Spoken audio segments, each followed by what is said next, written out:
ఈరోజు మన మధ్యకి ఇంటర్వ్యూ కోసం తెలుగుదేశం పార్టీ అంతర్జాతీయ ప్రధాన కార్యదర్శి గారు అయినటువంటి కోస్తా రాజా గారు మన మధ్యకి వచ్చి ఉన్నారు. వారిని అడిగి అన్ని విషయాలు తెలుసుకుందాం.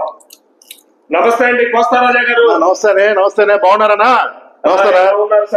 సూపర్ అన్న బాగా జరిగిందా సార్? బాగుంది. జపాన్ లో బస్ ఎక్కానన్నా, గుంటూరు బస్ స్టాండ్ ఇప్పుడే వచ్చానన్నా. చెప్పండి. ఏం లేదు సార్, అన్న వైసీపీ వాళ్ళు మీ నాయకుడిని పద్దాకా ఎందుకని సార్ మామక వెన్నుపోటు అని ఎందుకు సార్ పద్దాకా అట్లా మాట్లాడుతున్నారు? అది కాదన్నా, మా నాయకుడు పొడిచింది వాళ్ళ మామకి ఎన్నుపోటు, ఇలా మామకి పొడిచామా ఎన్నుపోటు ఏమన్నా వీళ్ళకెందుకు నొప్పి?